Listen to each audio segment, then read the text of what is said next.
Waktu berjalan, saudara. Bulan berganti bulan, 2 tahun sudah lewat. Dia tidak ingat lagi ramalan itu. Dan dia tidak ingin mengingat kembali. Tetapi tiba-tiba bulan Juni 2 tahun kemudian itu sudah lewat. Dia terperanjat. Oh, sekarang sudah September. Ramalan itu tidak berlaku untuk saya. Dia memang meramal tidak pernah meleset, tapi kali ini dia meleset. Orang ini mencari tukang ramal itu. Dan dia akan protes. Aku masih hidup sampai hari ini. Ramalanmu sudah lewat. Peramal itu kemudian mengatakan, nanti dulu saudara. Kamu jangan menyalahkan saya. Dasar peramal tidak pernah mau disalahkan. Nanti dulu, nanti dulu. Cobalah kamu ingat-ingat apa yang pernah kamu lakukan selama 2 tahun itu. Sehingga kamu bisa lewat bulan Juni tahun ini. Umurmu akan lebih panjang dari apa yang kulihat sebelumnya. Kalau sebelumnya dia hanya berumur kira-kira 2 tahun lagi. Sekarang peramal itu melihat kamu akan hidup 20 tahun kemudian lagi. Dia mengingat-ingat, dia mengatakan tidak ada yang istimewa. Aku menghabiskan waktuku dengan melakukan hal-hal yang biasa.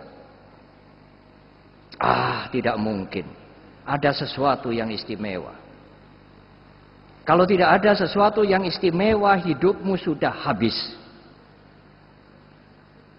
Tetapi saya melihat hidupmu masih akan bertahan 20 tahun lagi. Cerita ini pernah terjadi di zaman Guru Agung kita Buddha Gautama. Seorang anak yang diramalkan hanya hidup 7 hari. Akhirnya anak ini meninggal dalam usia 120. Akhirnya dia mengingat, tidak ada. Peramal itu mengatakan ada. Cobalah ingat lagi. Akhirnya dia teringat, oh iya, apakah ini mungkin? Suatu hari hujan turun dan baru berhenti. Saya berjalan sore-sore. Saya melihat di selokan ada air yang mengalir, pelan. Karena hujannya tidak lebat. Di tengah selokan itu saya melihat seperti bola yang hitam. Bergerak-gerak di tengah selokan yang agak lebar. Saya amati apa itu.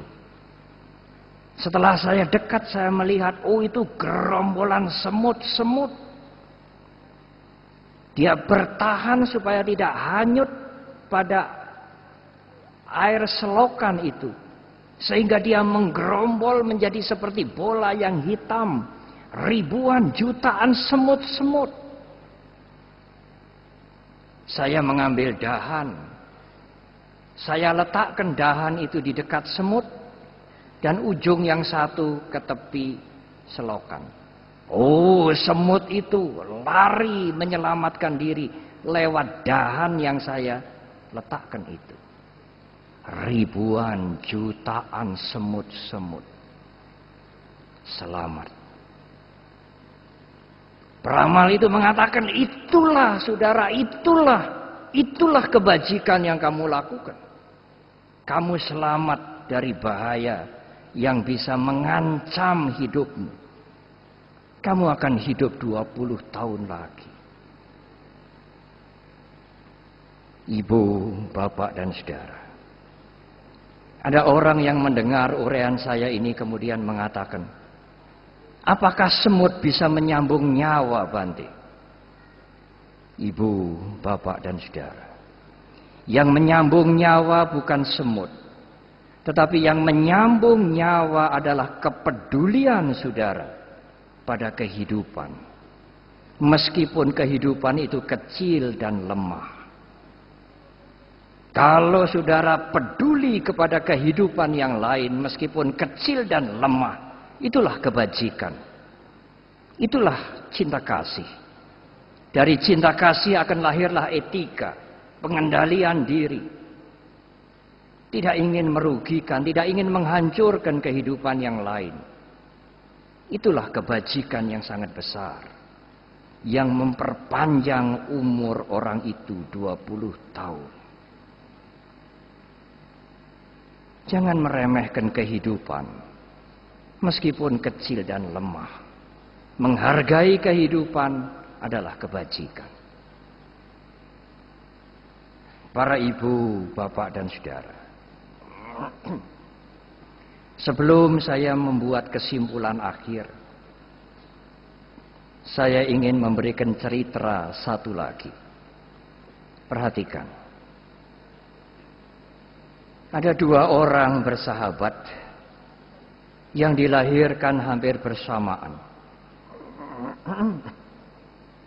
Pada hari yang sama, pada jam yang hampir sama, selisih beberapa jam, tetapi menurut perhitungan itu sio, nasibnya berbeda.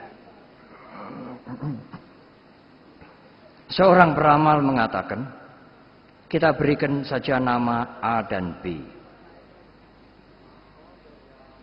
Engkau si A,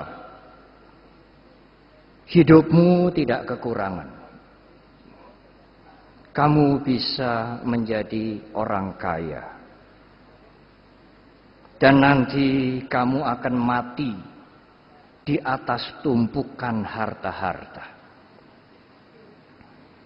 Tetapi peramal ini mengatakan kepada temannya si B, kamu tidak akan menjadi kaya. Hidupmu hanya sedang-sedang saja. Cukuplah. Bagaimanapun, apapun yang kamu lakukan, tulangmu bukan tulang kaya. Kan begitu ya, saudara-saudara ya. Saudara sering mendengar begitu tuh. Kalau saya tulang biku, bukan tulang. Lain dengan Pak Hidayat. Pak Hidayat mungkin tulangnya A. Para biku. Si A yang dikatakan akan bakal menjadi orang kaya dan mati di atas tumpukan harta ini kemudian senang sekali. Tetapi dia tidak mau melakukan apa-apa. Kalau diminta keluarganya untuk mulai berusaha, mulai mencari pekerjaan, si A hanya mengatakan, aku akan menjadi orang kaya. Kamu tidak usah pusing dengan aku harus bekerja dan sebagainya. Tetapi dia tidak pernah mau bekerja. Hidupnya selalu menumpang di saudaranya. Kalau diusir dari saudara yang satu, dia pergi ke saudara yang lain.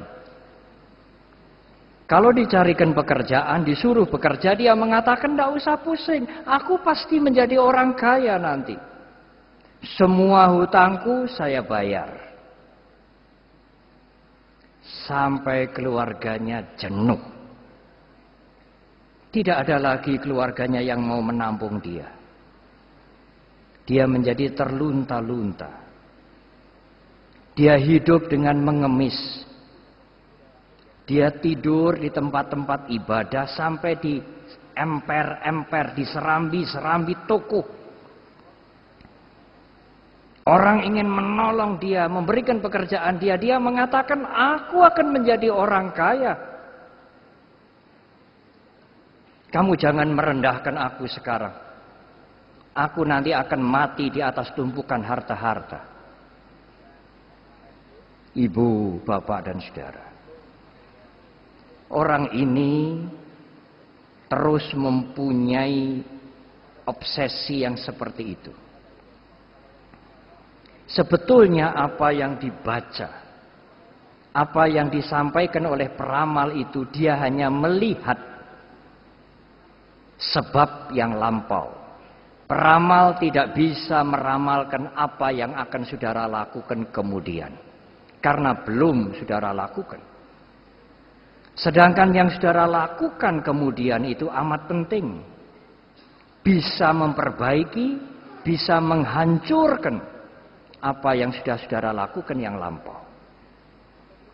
Yang lampau memang tidak bisa dibatalkan, tetapi bisa dipengaruhi, bisa dihancurkan oleh apa yang kita lakukan sekarang.